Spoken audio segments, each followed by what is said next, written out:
Dhimbja për familjarët e zhdukur nuk zbehet kurrë, e lotët asesi të shterën.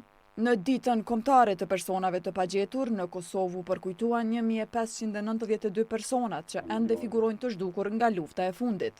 Në këtë ditë u nderua njëri nga personat më të zëshëm që punoi pa arreshtur për këtë çështje, Bajram Qerkini.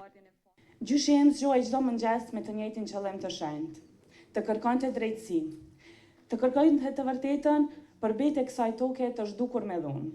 Ai nuk njihte lodhje, nuk njihte frikë dhe nuk njihte dorëzim. Me pikëllim për të ndjerin e të zhdukurit folën edhe të pranishmit të tjerë, të cilët kërkuan drejtësi. Përkujtimi është obligim moral dhe njerëzor. Edhe një mënyrë për të ruajtur gjallë kujtimin për ata që u zhdukën në rrethanat e dhunshme dhe për të mos lejuar që kjo çështje të harrohet.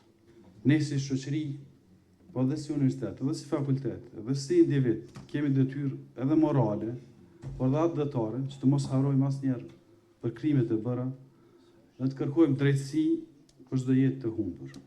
Sepse çdo person i pagjetur është një jetë e lënë në gjysmë ose në fillet e saj, dhe çdo histori njerëzore ka drejt në saj të treguohet.